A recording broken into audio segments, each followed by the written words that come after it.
Hello, everyone. Welcome to the Master Series, your guide to intelligent production, brought to you by Entertainment Partners. I'm your host, Natalie Nelson.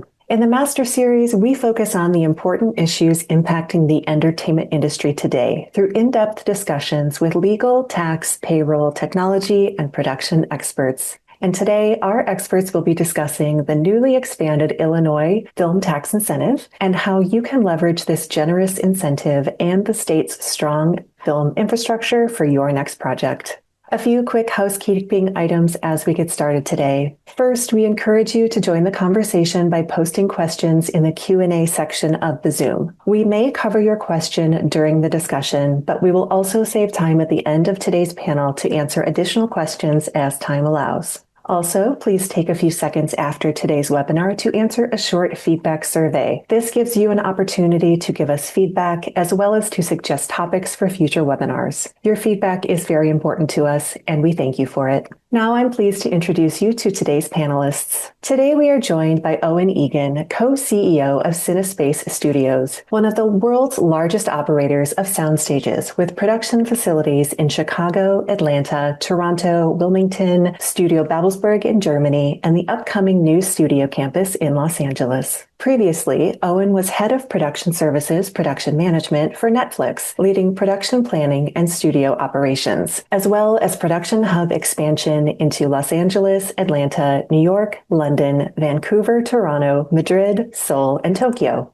Prior to Netflix, he served as Senior Vice President of Pinewood Studios International Division, where he expanded the company's global footprint in Toronto, Atlanta, the Dominican Republic, and Malaysia, as well as oversaw productions including The Return of Xander Cage and Star Wars: The Last Jedi. He is a founding partner of Ireland's Wild Atlantic Pictures and produced A24's The Green Knight and UCP's Night Flyers. Also joining us is executive producer Richard S. Lederer. A suburban Chicago native, Richard has lived and worked exclusively in Chicago since 1995, following his time studying theater and film at Loyola Marymount University and the early years of his career in Los Angeles.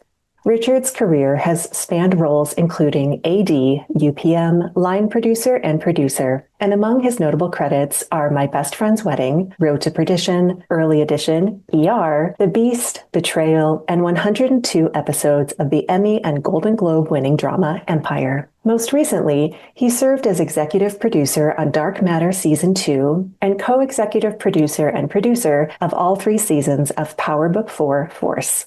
A member of the DGA since 1994, Richard has served as co-chairman of the organization's Chicago Coordinating Committee since 2006, as well as serving as the trustee for IATSE Local 476's Annuity, Pension, and Welfare Fund since 2012, and trustee for Local 476 Legal and Education Fund. Rounding out our panel is Dana Scott, co-executive producer and line producer known for her leadership, collaboration, strategic planning, and artist-centered approach to production. Dana's notable credits include Beef, Ozark, The Resort, Station 11, and Utopia, and she has collaborated with many major studios including FX, Amazon, NBC, Netflix, Fox, and Paramount. A graduate of Roosevelt University, Dana began her career as an actress. Since moving fully into production, she has built an expansive career across feature films and television, in a wide range of roles including actor, director, UPM, line producer, and co-executive producer.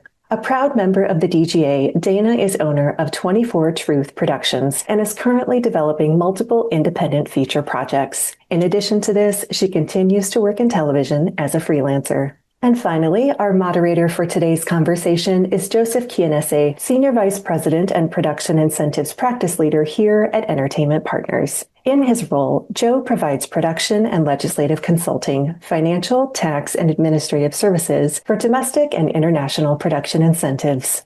He has over 35 years of accounting, government affairs, production incentives, and tax experience. And he has formerly held positions at Sony Pictures Entertainment, the Walt Disney Company, ABC Television, Paramount Pictures, and Ernst & Young. All right, panelists, thank you so much for joining us today. It is wonderful to see all of you on this winter day. Joe, I'm going to pass things over to you, and you can get us started. Thank you, Natalie, and welcome, everyone. So I'm really excited to discuss the Illinois Enhanced Film Incentive Program. Specifically, how can we maximize that incentive to get potentially as much as 55%? In addition, we're going to be talking about the strong production infrastructure in the state and also learn the ropes from two of our industry veterans as they share their expert insights on navigating and scaling production in Illinois. So I always like to start off with some highlights in terms of what's going on in the industry. And just today, I read in the paper that we saw some record-breaking production spend in the UK. I think there was something like about $9 billion spent last year. And here in the US, California introduced some new bills, one to create an incentive for post-production in the state, as well as commercial. So I think we're all hoping and we're starting to see a resurgence in production, not only internationally, but in the US. But even if we look back at the year in legislation, it's been mostly good news. I know that last year we had Section 181 expire, which, again, a lot of people look at 181 as a federal incentive. It really wasn't. It was just really a way of accelerating tax deductions, although some independent producers did utilize Section 181 as a financing vehicle. But beyond what happened with Section 181, we saw some very positive changes with the California incentive, the New York incentive, New Jersey. Internationally, we saw the UK and Ireland create an independent film credit. The UK also created a VFX boost. And even in Ireland, there's now an incentive for unscripted. So the incentives continue to support production around the world, especially here in the US. The year ended with Illinois really enhancing their program significantly. And I just want to circle back for a second. Just all those highlights I just cited for you all. If you're not aware, Entertainment Partners has a newsletter that we put out. So if you haven't signed up for our newsletter, I really recommend that you do. We also have a website, ep.com, as well as our production lot, which contains a lot of information with regards to incentives and incentives tools. So again, apologies for the self-promotion, but those are two great, a multitude of tools that I really encourage you to use. But just jumping back to Illinois, even before we get to the changes, Illinois has always been a very strong program. It's a program with no annual cap, no project cap. It's a transfer program with a very marketable selling price. But since December of last year, we now have a credit it's been bumped up from 30% to 35%, can actually be increased to as much as 55%. The program has been extended to 2038. There's been a lot of flexibility in allowing non-residents. Before this change, there was up to 9 non-residents allowed, and there were specific positions that you had to utilize. Now it's 13 non-resident positions, and you get to choose what those positions are. In addition, although we've had a bit of debate amongst ourselves, just so you know, the state is still working on rules and guidelines behind all this, but our panelists have been going back and forth on whether or not that 13 position includes potentially 2 executive producers, which could bring that up to 15 non-residents. And in addition, you get to include actors, and depending on the size of your budget, it can be anywhere from 4 to 6 actors. So again, Illinois continues to improve its incentive and as well as improve its infrastructure. So before we dive deeper into the incentive program, I wanted to start with Eoin and maybe get a sense from him, given his background with Pinewood and Netflix and his sort of being in the front seat of the global boom. Maybe to share with the audience, Eoin, what producers typically want to see when they're coming to a country or a state, specifically when it comes to infrastructure. It's no longer just 4 walls and a ceiling. When they're looking for stages, what are they typically looking for now? Yeah, well, first of all, Joe, thanks for having us on, and thanks for highlighting the changes made to the Illinois incentive. We have been excited about this. We're now kind of speaking about it more openly now that the changes have been signed into law, and we've already seen productions, using the new program, which is really exciting. So, yeah, my career in studio started at Pinewood in London, and I guess that's kind of a metaphor for a full ecosystem of what a production environment looks like when you have all vendors, crew, and multiple productions housed under one roof. What happened, and obviously the stages here in Los Angeles as well created those environments.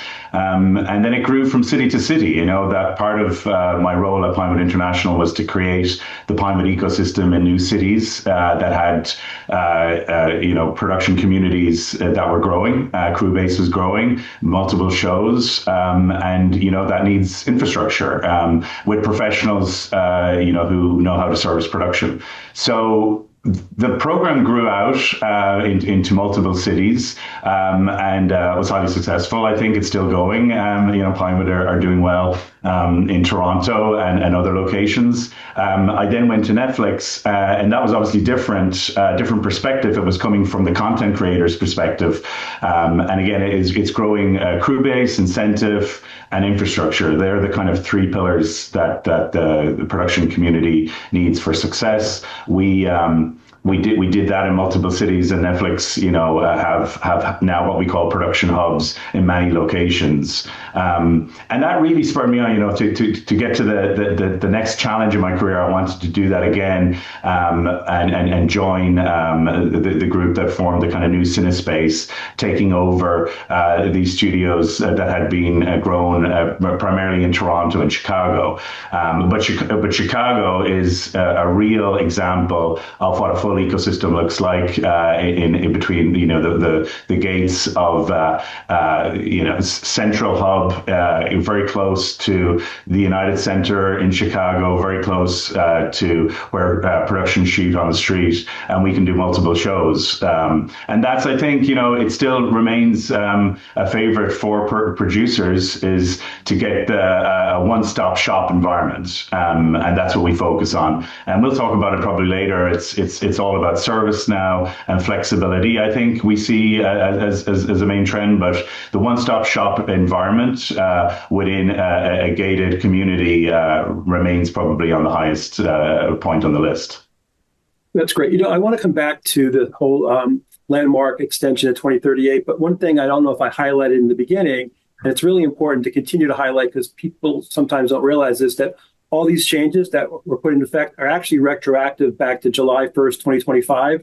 So again, although the law took effect in December, and you may have applied back in July, you're still able to tap into these incentives. So if nothing else, you're getting an immediate bump of 5% on your credits. I just wanted to highlight for everyone in the audience that this is a retroactive incentive. But jumping back to the extension to 2038, how important was that, Eoin, in terms of the vendors in the state and even Cinespace having that sort of that long tail and thinking about just continuing to develop infrastructure in the state?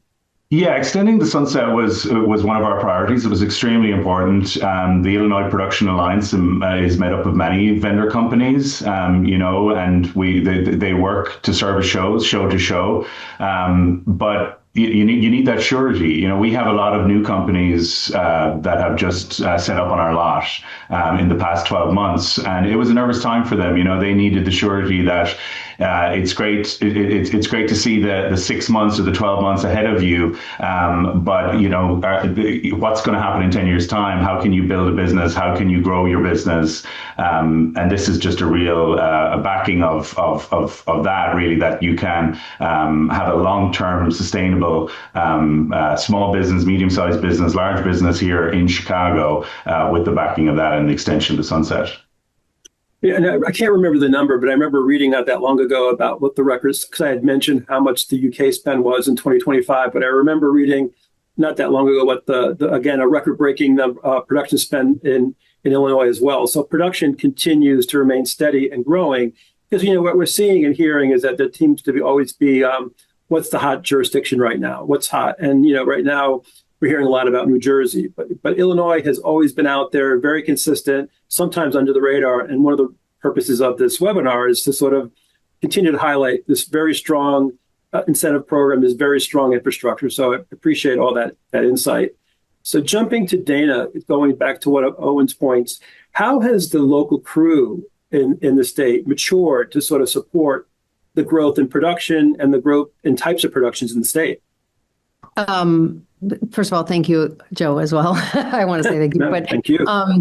Yeah, having, worked here for a number of years and also in other markets outside, but the growth in the crew base and in the vendor base here has been pretty impressive and very astounding. I feel like we have a really good group of crew members that have grown, moved up into department head positions. Like we've fleshed out a lot of crew base here, that's one of the things I think is most exciting about Chicago is how you really can staff your show entirely here if you choose to, and if everyone is on board with that. So, yeah, it's been great, and I think everybody's.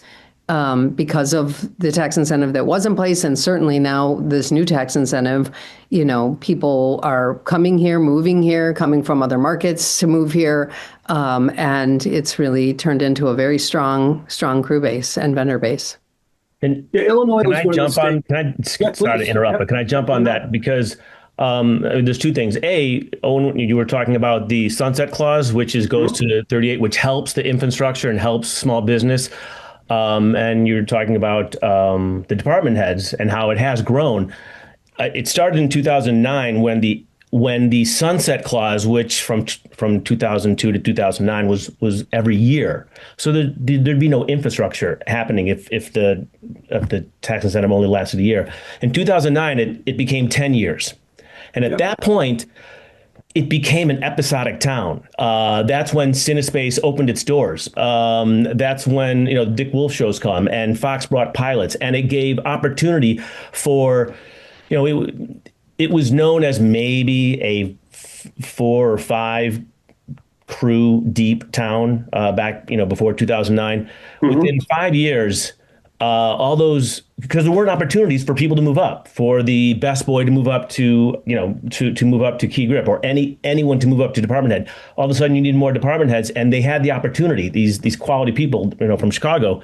So really, from 2009 to the COVID, it grew. It became an episodic town, and you went from a 5-show deep town to a 15, 20 deep town. And right now it's supposed to be slow in Chicago. We have 7 shows going and it's slow. So we can easily have another 8 shows, 9 shows and be completely local in its department heads just because what the sunset clause has done. And that's why we have an infrastructure, and that's why we needed it to go to 38 to extend the other businesses that were opening up. No, Rich, I really appreciate you sort of highlighting sort of how the program progressed over the years, because, it wasn't that long ago where it was only resident crew. It was smart that even though Illinois has a very strong in-state crew base, it was smart to open that up to non-resident and specific positions initially, but it was also smart to then change it in the new changes to make it up to the producers to decide which roles they want, and then even allowing actors. That has been a big factor. I mean, even New York has recently allowed ATL. Allowing ATL, specifically actors, is an important component to continue to bring in larger and larger projects, because it's the actors that really are a lot of times a key component to a project. So I appreciate you highlighting those differences. Just so. I wanted to jump into the incentive changes themselves, but again, just wanted to highlight, again, the program having no annual fund limits or per project caps. But the other thing I wanted to highlight is the type of projects that qualify. As I know I had mentioned before how, for example, Ireland allows unscripted, but in Illinois, you get scripted features, TV series, pilots, television movies, commercials, unscripted as well, realities and documentaries. The other thing is that you can actually do post-only in the state, even though they don't have what they call technically a post-only credit. As long as you're performing the services in the state and meet the minimum spend requirements and use a local vendor, you're going to get your post to qualify as well. So it is an all-inclusive. It is an all-inclusive program for types of productions, which is important because we're seeing the types of productions changing. We're all hearing these vertical micro-budget dramas becoming a trend. We'll see if that becomes the next big thing. But it's important to say how all-inclusive Illinois is. So Dana, jumping back to, again, the program itself and how the rate changed from 30 to 35%. From your perspective, when projects are considering a location, how important do you think that 5% bump was to a project being a maybe to being a green light or a greenlit project? I mean, I think a lot of times it depends a lot on where the project wants to be, and there's a balance between the market that you're picking and the incentive that that market has, and obviously there's always creative desires for a project that sort of factor into every decision that's made. But the extra 5% is huge. I mean, it's an extra 5%, which is awesome. But for certain shows, especially ones that want to be here, it just means you're putting more money on the screen. And, I can speak to the project I'm on right now, which is in its final few days of shooting. But it was pretty imperative that this had passed for us to even continue the production. So we were in a position, especially with all the belt tightening that's been happening in the industry in general, of really struggling to hit the number, and this incentive just kind of saved us and really made it possible for us to do a good job and put everything on screen and, or more on screen than we would have been able to, and to really kind of execute well. So the other thing, I think we brought this up again briefly, that there is a compensation cap of $500,000 per person, but that is limited to the non-residents. But I did want to mention that for TV, that is a per episode, not a per season limit. So when you're sitting and you're staffing and budgeting, what does that mean to you, Dana, in terms of the cap there? That was a huge bonus for us. In fact, that was something, ironically, when we were in the final stages of trying to lock our budget and trying to get going, and this incentive was on the docket to be voted for. I was unaware that was switching to a per episode, and so we were anticipating an additional 5% on qualifying spend. But when we found that out, it was just like, oh my gosh, that's a total game changer. We just went from kind of having a really rough season where you're nail biting all season and trying to penny pinch to, okay, I can do this and I can do it well. So it was huge. I guess for both you, Dana, and Rich, just going back to that one key point that's always been there, the fact that there isn't an annual cap to the program or per project funding cap. What does that sort of mean to you in terms of contingency planning? We mentioned it's really great to have a long sunset date, but I think it's also important to highlight not having caps to worry about. Definitely kind of brings a lot of freedom to production decisions. It makes Illinois more attractive. And to what Dana was saying about how the incentive helps going to 35%, and what you bring up, what Illinois wants, or what the community wants, is repeat business. You want a studio to come here, whether it's Amazon or Sony or Fox, and you really don't know how the incentive works or how much money you save until a year later when they're doing cost reports and looking at what are they kicking back when all of a sudden there's doing an audit. And I think Illinois does well with giving back what it's supposed to give back, and other states, I think, are not as they promise more than what you end up getting. And when you get to that cost report, that's the answer to is it successful or not, and that's how you get the repeat business. Right. Yeah. I'd like to jump in and also say, please. One of the things that is the best about the sort of no cap and no, expiration on or cap on the year is that it allows you to forecast a little bit more accurately where you think you might land the plane, which means that you can maximize, again, the dollars you're putting on screen. So if I'm worried about a cap, or are we going to hit a cap, or is the state going to run out of money and I'm not going to get back what I thought I was going to get back, then I'm trying to have a contingency plan and save up for that potential disaster, right? But if I know in the budgeting process, we've been diligent and, as accurate as we can be about tagging things as qualifying or non-qualifying, and as, accounting for out-of-state spend, then that becomes a pretty pretty reliable number. I mean, there's always things that get kicked back by the state, but I feel like generally, we're pretty accurate in our estimation of where that tax incentive might land, which means you can count on that money and you can put the extra dollars on screen, which is where we all want them to go. Yeah. Just going back for a second to the non-resident department heads and actors, a lot of times these positions are provided through loanouts. And one thing I did also want to highlight, a change that came about is there's now a withholding requirement of 4.95% on payments to loanouts. Going back to the effective dates, although the program changes were effective July 1st, 2025, this withholding only applies to applications that are submitted after the law change. That's December 12th. So, if you're worried about when the withholding applies, it's only going to apply to loan-out payments that are part of applications that were submitted after the effective date of the law. So, Rich, I guess going back to you as you're preparing accounting teams. What are the things you want to tell them to make sure that they're aware of all this stuff? About that particular law, the loan that out? or any things that come to mind as your shows are getting set up.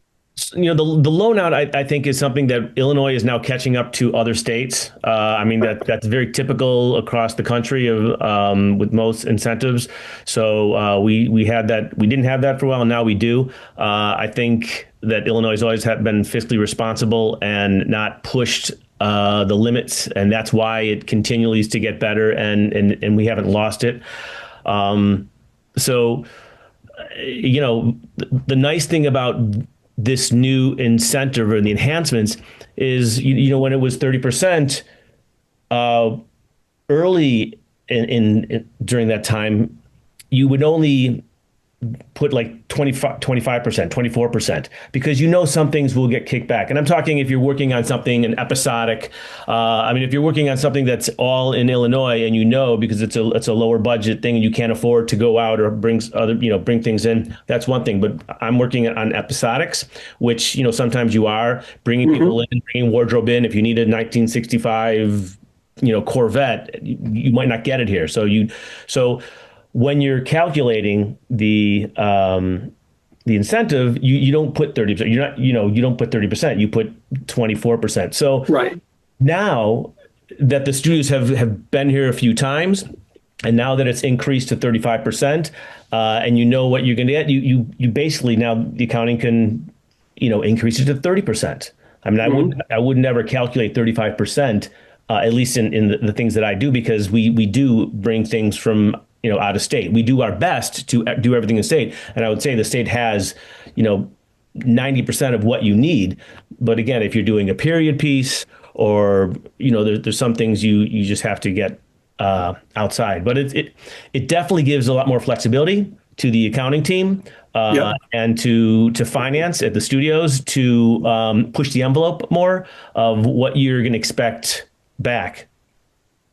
Great. And going back to you for a second, I don't know if this is something, it wasn't in our outline, but I don't know if you could outline for the audience the type of vendors that are on the Cinespace lot that they can tap into. Just going back to Rich's point that pretty much you can get pretty much anything you need within the state. So I don't know if you want to highlight some of the things that Cinespace has on their lot to offer. Yeah, we have a great vendor ecosystem on the lot that, as Rich points out, has been grown since our predecessors back in 2009 or so. So we have companies that have been from the very beginning of Cinespace and they're still with us. Post-production houses like Periscope. We also have, the Kezo Camera Group. We have lots of. We actually just opened a new training facility where you can get personal training done with your actors on the lot, which is very close proximity, which is very useful. So they're not going in and traveling out of the lot. And I think it's that's it. It's like trying to create this efficient work stream. We've casting on the lot. I think Chicago in particular has, over the years has grown the vendor base, and it would be remiss of me to say that COVID and into the strike period has been tough, right? We've seen businesses shut down, but optimistically we're seeing them come back now, or come back in different forms. We opened a coffee shop on the lot as well recently, so there's things happening. And it's good to see that community come out, even between shows. And another kind of trend that we're seeing is independent film. We're getting a lot of inquiries now with the new tax incentive, because obviously of the inclusions of above the line, that we're seeing, the kind of medium-sized budget films come back to Illinois. And that's really important for our vendors and the crew base too, because, they can work between these big TV shows, and they've smaller schedules, but you can learn, you can get promoted as well in the different crew positions. So that's a nice positive trend that all our vendors are happy with. And I'm really excited to hear about. Sorry, I'm going to jump on. Oh, and down the block from you, there's a huge prop house that's just opened up. That's right. So, which is not far from the campus. Yeah.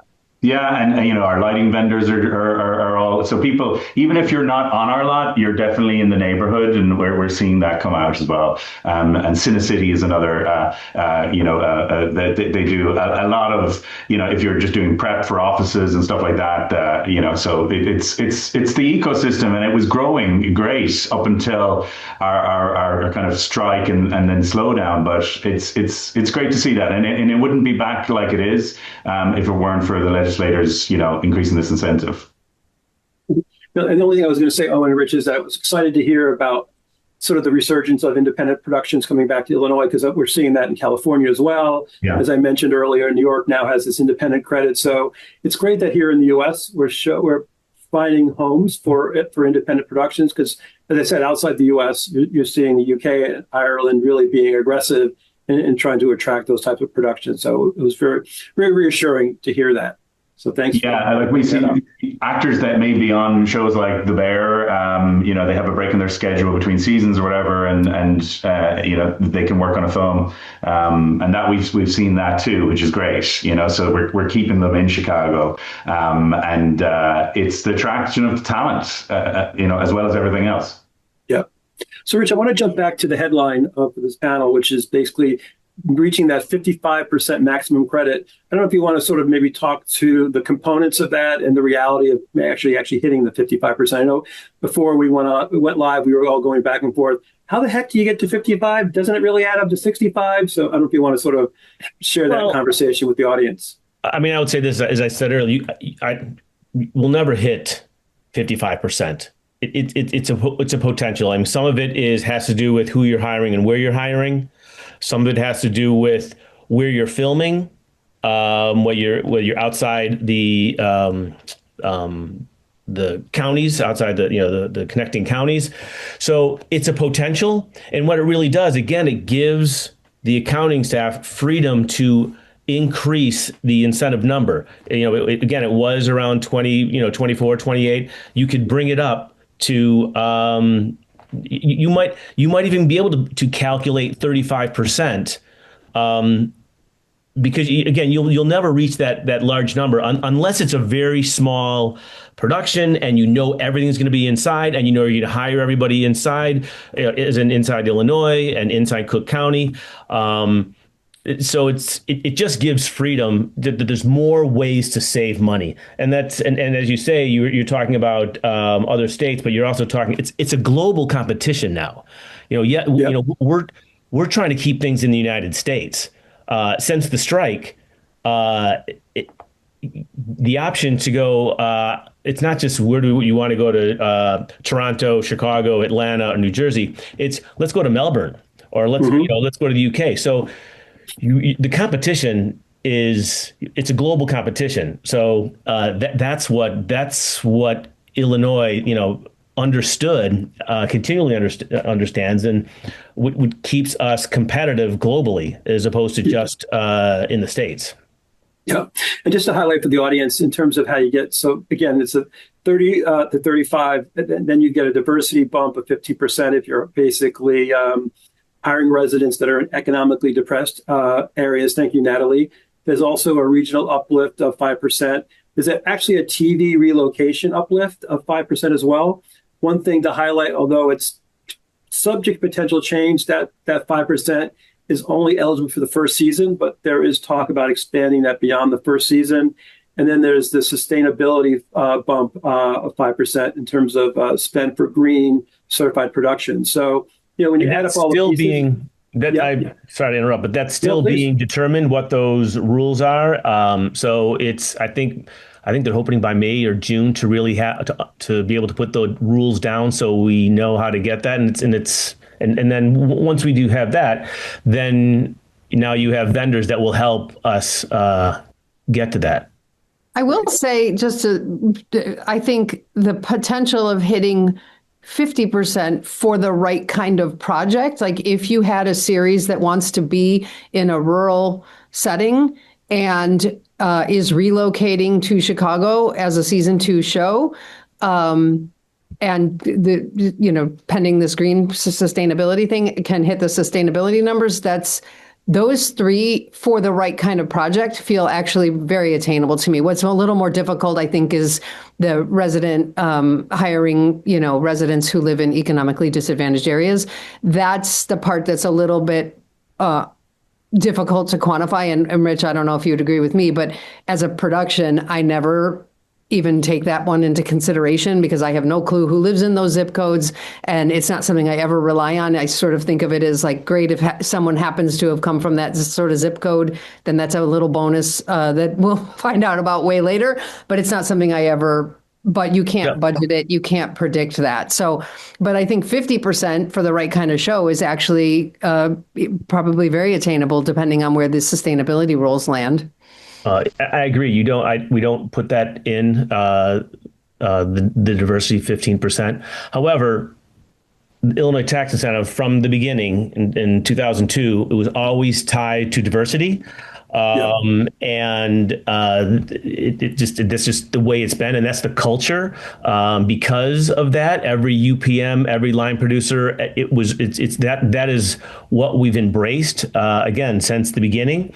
And again, going to Cinespace in around 2015 or 2016, they embraced it by doing a program called Cinecares, which I don't know, or Owen, sorry, if you want to jump in on that, but it really helped, bring up diversity, people of color, female, and in the early teens or late teens, it was one of the best in the country because it was backed by the unions, the local 476 and 769, and even Camera 600 jumped on it. So it's a great program, and I think it mirrored what other programs popped up in the country. Owen, I don't know. Thanks for highlighting that, Rich, because we're very proud of this program. We've carried it on from the past ownership, and I think one of the great stats is the retention rate. It's over 80% of trainees are now working in our crew base in Chicago, and they stayed engaged in the industry, which isn't common. You see, and it's the measure of a really good training program, and we work very closely with people like yourselves to identify which positions on that you need, whether it's hair and makeup or in the grip department or the prop department, or in the carpentry. We work with what you need. We source the best people from our community, mainly in North Lawndale, it's always a question when shows come back around. They say, "Oh, are you still doing Cinecares? We definitely want to participate." So, and we really thank all our partners, including the company who kicked it off with the Pizzios family back. I think it was 2015 or you said 17? Yeah, 2015-16. Yeah, because Empire jumped on it pretty early. Chicago shows, obviously, and they've remained a big supporter of it, and obviously productions that you both have worked on as well. So we are very proud of that, and we want to continue it and grow it. I just want to jump back really quickly to that 15% for hiring residents in economically depressed areas. I do know that we at EP have a lot of clients that are taking advantage of that credit because we, EP, can provide payroll data with that zip code information. So again, it may be hard up front to know that, but we at the back end have all that data in our systems and can provide that to the production accountants to maximize the incentive for production. So I just wanted to highlight that. I did also want to jump back to, as I mentioned before, now that you're allowed 13 non-residents versus the 9 before. I don't know, Dana and Rich, if you want to just chat about that a bit, about how that changes the game for both of you, but also, what that means to the state overall. Do you want me to start? You can start. I'll say this. I would hire everyone from Illinois because we can. So if you have an independent where it's like, oh, I can't afford to fly people in, even at this moment, you can hire from your DP, your costume designer, every department head. We have a great infrastructure. But then what happens is you work for a studio that has a certain director or has a certain costume designer or that DP who wants a certain his camera operator he's worked with. So I try to get them all from Illinois because you can.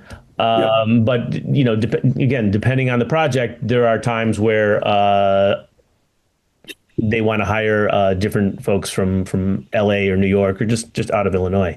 But Chicago, Illinois, you can hire everyone from here. Mm-hmm. Anything you want to add to that? Yeah, well, the one thing I would say is that 13 with the 13 not including your actors. So really, if you have the right size project, it could be plus 6 actors on top of that. Really does cover if you, to Rich's point, if you have a director who insists on their DP coming, if you have those situations where the project just isn't going to embrace hiring entirely locally, which you absolutely can. I echo what Rich said, but 13 really does cover a lot of the traditional positions that you would see being sort of brought in by a production if they don't choose to embrace it locally. So to me, it's great because before this incentive changed, originally it was 9. Before that, it was none. And even the 9 was hugely helpful because it was all the key positions that you usually see, a studio television show that has sometimes isn't going to embrace bringing in, and it covered the majority of those. And now to have it be 13 plus however many actors you qualify for, depending on your budget level, that's to me a game changer. Right. No, listen, it's an option, right? At the end of the day, it's great to know from a budgeting perspective that everything you need is available within the state. But as we said, if for some reason, there's a studio or a director who wants a specific position that's a non-resident, you've got that option. There's a cost associated with bringing in a non-resident, and the state is now incentivizing, the fact that you're bringing in that non-resident. You're still better off hiring locally. So you're getting a higher percentage at 35%, and you don't have the cost of housing and other factors to consider.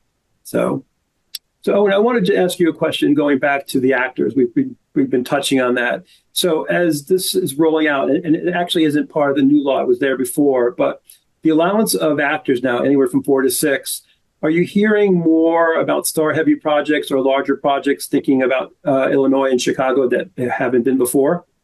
Absolutely, yeah, we are. We're, obviously it's early in the year, so we're still waiting for a lot of green lights. But there are plenty of shows now with talent that I guess command more salary that are looking at Illinois, which is a positive trend.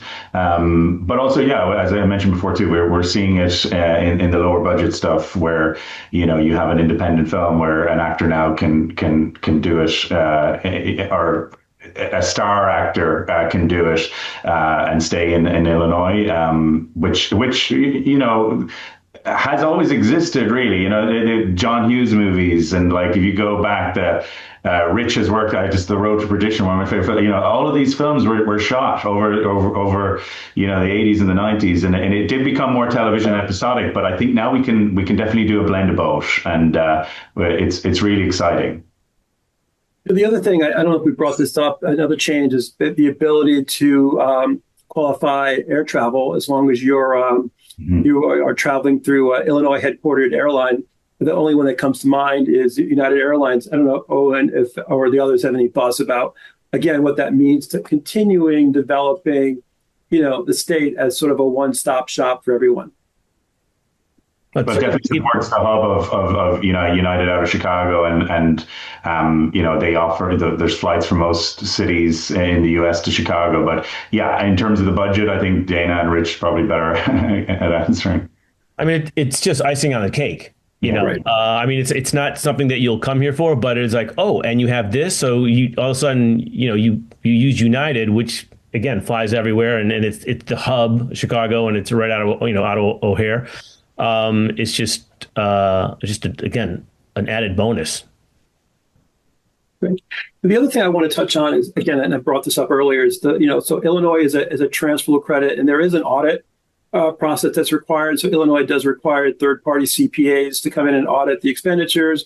The good news is that there's agreed upon audit procedures in place, and that typically streamlines the overall audit process.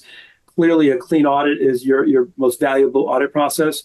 I guess, Rich, I just want to ask you, in terms of your experience in the past, have any best practices to share with the audience to ensure sort of a clean audit, to make sure you're maximizing your incentive? Any horror stories without naming names? Have a good accounting team because it takes time. You turn the paperwork in, make sure you have your paperwork, make sure you're in communication with the Illinois Film Office, because if you've never been here and you need to fill out the application, it's not a daunting application. It's pretty, it's pretty easy, user friendly, and the folks at the office will help you along, and the folks will help you along from every step.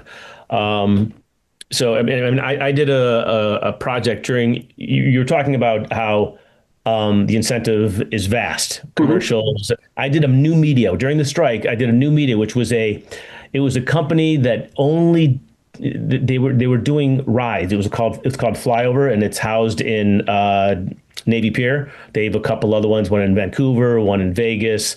So it's an immersive ride, and they didn't know what a tax incentive was, and so we kind of had to hold their hand. Yeah. But it was an easy to work with, but then they had to keep an eye on all their the paperwork, the receipts, because you need backup. And if you don't have the backup, then it's not going to qualify. So it's really just keeping good records, and because they're going to ask questions. Yeah. And one thing I want to highlight, another thing that Entertainment Partners offers is we have a database of production accountants. So again, if anyone's out there looking for, a skilled production accountant who knows the Chicago, Illinois incentive, always reach out to Entertainment Partners. We can definitely help you in that area. Jumping back, Owen, I just want to ask you in terms of how the overall community is sort of developing around sort of being audit ready. Any thoughts about what you're seeing with your vendors or with the CPA community within the state? Any insights or thoughts you want to share on that point? We're seeing there's definitely growth in new technology, virtual production vendors, visual effects, sustainability practices. It's a big part. Obviously, the bump of the 5%, sustainability officers, vendors that have sustainable practices that can now be included. Waste disposal and all of that. We're seeing, I guess, vendors get more sophisticated, educated in how they can, add value to the production chain. I think that's why the incentive, these changes are smart, right? Because they're encouraging best practices. Dana, going back to, again, we were talking about the transferability of the credit and what it's worth. I don't know if you want to share your experience with that and insights for the audience to sort of, again, do what you can to maximize it. Because, again, it's a third-party market that prices the credit, but it's a strong market. But I just wanted to see if you had any thoughts about transferability and what it means to the overall project. Right. I think I've never seen a project have a problem selling their credit. Right. There's a sort of an endless list of buyers who want to do the credit. Rich, you might be able to speak because I haven't worked here as much recently. I've been out of the state, but like my memory, at least on indie features back in the day, was like 2 to 4% for sale. I have no clue if that's still holding, or if it's gotten. It's about you can get up to between 88 and 90 cents on the dollar. Okay, so a little more reduction. But one thing I will say is, if it happens to apply, that if it's an indie film or production company has a tax liability in Illinois, then they don't need to sell the credit. They can actually utilize it themselves. Right. Exactly. And keep 100% of it. So that doesn't necessarily apply to everybody by any stretch, but it might apply to some people on this call and be attractive. And the thing I also want to bring up, I'm not saying this is going to happen in Illinois, although it could, is that New Jersey just recently introduced a buyback program where the state's going to buy back the credit at 95 cents on the dollar, so which is pretty significant. So I'd be curious, because the states do sort of learn, I won't say borrow, they do learn from each other. So I'd be curious to see what other states that have transferable credits, whether they'll put something like that in place or not. I think we're getting close to being done, but I just want to get to a couple more points before we get to audience Q&A. I guess going back to you, Eoin, in terms of looking at just from a global perspective, again, looking at infrastructure, is there anything else you wanted to share with the audience in terms of what Cinespace has both within the Chicago facility, but also what they might have around the world? Absolutely, yeah. Well, I want to give a shout out, first of all, to all the great people that work day in, day out. We've just had some tough winter weather in Chicago and in other jurisdictions like Toronto and even down in Wilmington. So our teams, no matter what time the call time is, they're there first in, making sure everything is rolling, everybody is hitting their mark, and we have a great team, and we wouldn't be the company we are without the folks on the ground. And we try and encourage, it's not necessary, but that they have experience in production, because I think it's very hard to service production if you don't know what goes in on the day to day and the hours you keep, and you could work weekends or you could be doing night shoots, and it can be stressful. And what we want is a team that are there to answer the call no matter what time, and that's kind of what we pride ourselves on, and we can always be better. We get the feedback. We always want to improve. Whether it's security or whether we need to fix the roofs if there's leaks coming in. We get all sorts of stuff, and. Sure. And it's important that we action it fast and adapt fast. And I think everybody now is cost focused, budget focused, every detail. And we're there to provide suggestions as well on how the budgeting process and the practice of filmmaking can be more efficient. Efficiency. That's what we're seeing. Yeah. I think, yes, people want state of the art, best in class, no doubt, big turnkey, new and safe work environment. Absolutely. But I think it's also now being scrappy and being able to adapt is what we're focusing on. No, I appreciate that. That's a great point. But so I have one more question for Dana and Rich before we jump to Q&A.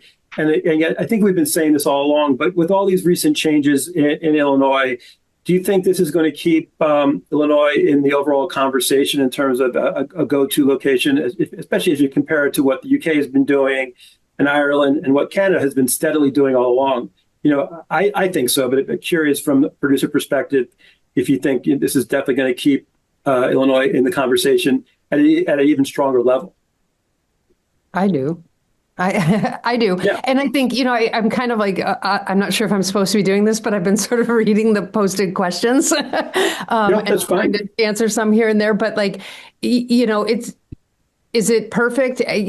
No, but is it absolutely a huge improvement from what it was and much more attractive, and especially much more attractive to the right kinds of projects? Absolutely. And I think, sure, a huge budget feature with, $5 million an actor type salaries is not going to like the 500 cap. for a feature on that salary, but for, a mid-tier indie or a high-tier indie that doesn't have maybe necessarily huge salaries or not as many, you can really maximize the actors that do qualify and get, keep that conversation going, in my opinion. So yes, I think it's a huge improvement. I think it's a game changer. I think it puts us on par with some of the bigger incentives across the country. And I'm excited to see what happens with it. Yeah, I can't disagree with the bump in the rate, the non-resident allowance, the actor inclusion. Those are all key factors. So yeah. I don't know, Rich, if you wanted to add to that before we go to Natalie for audience Q&A. Well, I agree with what Dana's saying, but this is a global competition. It's become, since the strike, it's become accounting is the most important thing. The bottom line has become the most important thing. And your executives, a lot of them have now come from accounting. So it's all about the bottom line, and it's all about what the tax incentives deliver. And some tax incentives have certain promises and they don't deliver. And I don't think Illinois is one of those. And I think by having this enhancement, it keeps us in the conversation.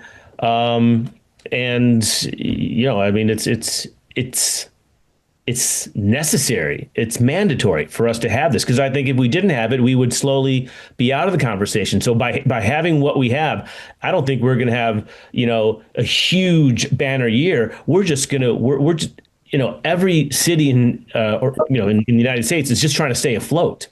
And that's the reality of it. Things are moving out of this country. So I think it keeps us relevant, and it keeps us in the conversation, and hopefully, return customers, whether it's independents or studios. And I'll just kind of expand one more thing on that. And that is, for what Chicago has to offer as a city to film, the locations that it has, the range that it has in those locations. If you want to be downtown Chicago, if you want to be more rural, if you want to be South Side, all these different looks, and if for all of that to be as competitive as we are with an incentive, I think it really does change the game. That's a great point, Dana, that we didn't get a chance to get to, because I really want to get to the Q&A, but we didn't really get to all the different looks that you can really accomplish within the state, which is, again, we've been talking about stages, but you also have sort of practical locations that, is plentiful throughout the state. So, yeah. So Natalie, I think we want to jump back to you. I know we're probably really close to being out of time, but I wanted at least to get to 3 or 4 questions, and then make sure the audience is aware that to the extent we didn't answer your question throughout the panel, if you want to email us or go on to the production line, I'd be happy to answer any questions that we don't get to before we say goodbye. But we're not saying goodbye yet. Natalie? Thanks, Joe. We are really close on time, so I am just going to throw a couple of questions out, and then additional questions, as Joe mentioned, you can reach out to us, or we may follow up with you after the session. So kind of a thematic question that has come in with these questions submitted during the registration process, and plus also some of the comments in the chat here today, is how do we best maximize the incentive, and maybe what are some things that people might miss when when it comes to the film credit? Rich and Dana, since you have experience with this, could you give us some tips on maybe some things that people might not be thinking of when they're filing, or some tips on how to not miss when it comes to your audit? I would say 2 things. Do your best to hire in state, because we have the department heads, and we have the labor, we have the infrastructure. I would say stay in touch with the Illinois Film Office, because that is their main job, and that's what they're there for. Yeah. They will help with the process of the application, and they will help the accounting team with what they really need to have. So, and I go back to, you need to have a good accounting team, so you have the appropriate records. If you don't have the records, then in the audit, you're not going to get credit for it. So, those are the 2 most important things. I would also say constant reminders to your crew that local spend qualifies and out-of-state spend does not. So when they're purchasing, when you've got your creative departments purchasing, to urge them to stay local, which there's obviously, a wealth of availability here in Chicago for that. It should maybe be noted that Amazon purchases, if they are sold through Amazon for Amazon, do qualify. If it's a third party through Amazon, it doesn't. But Amazon for Amazon does. So that's kind of helpful when somebody's looking for something, they, for whatever reason, don't think they can find here. But spend local. And diversity. It's something that the state has always done since the beginning of the tax incentive, and so and we can do it because of the culture, and again the help of Cinecares. I mean, we have 600 every union, 600, 476, 769 Teamsters. They all have a diverse labor force. And locations, right? There's as Dana said, there's a diversity of location looks that sometimes I think get a little bit get discounted. And the film office does great work as well on lookbooks and scouting, and there's great rural locations across the state. So spend it in the state. We can do our best to get you what you need. Thank you. And we do have a couple of questions about timing. So how does Illinois compare to other states with turnaround of payout, like New Jersey, New York, a couple that have come up on today's conversation? I've only shot in Illinois since 95, but I will tell you that I know New Jersey is the best. They're the ones who get the money back to you as quickly as possible. And in the last year and a half, Illinois has mirrored their approach and their procedures. It's early to tell. I can't say that we've reached that mark, but I know that was the goal. And I think, we're doing a great job at being on par with New Jersey, which is really the gold standard at this time. Yeah, and I'll agree with what Rich said, because again, as I said, it's a transferable credit. So transferable credits happen very quickly. If you want to compare that to New York, which is refundable, right now, unless you're an independent film credit, you have to wait until it's all based on allocation year. So right now in New York, you're potentially waiting until 27, 28, 29 to get your money back. Where in Illinois, going back to Rich's point, you have a clean audit, and a buyer, it can happen very quickly. All right. I think we're going to have to leave it there since we are a few minutes over time, and I do want to be respectful of our panelists. But thank you, everyone, for joining us today. And thank you, panelists, for all of your insights and for all of the answers to these wonderful questions. And thank you to our audience for sticking with us for so long. So just to give everyone a reminder, if you'd like to revisit today's session or any of the Master Series, we've done over 100 episodes in the past few years, we do encourage you to head over to our website, ep.com/master series. You can see all of our past episodes. And if you would like to speak to Joe or any of our incentives experts about the Illinois tax incentive or incentives worldwide across North America, the UK, Australia, beyond, our team is here and will be the best information you can get in the industry. We also have some wonderful interactive tools. We have an incentives estimator tool and information about all of the different jurisdictions and the incentives that are changing rapidly. We all know that this is an important part of financing your project, and things are changing quickly. And as Joe mentioned earlier, we do encourage you also to sign up for the Production Incentives newsletter, which we do send out regularly to keep our clients and the industry informed on what's changing with incentives. So thank you, everyone, again, for attending and for staying with us. Thank you to our wonderful panelists for their time, and we look forward to seeing you again at the next Master Series.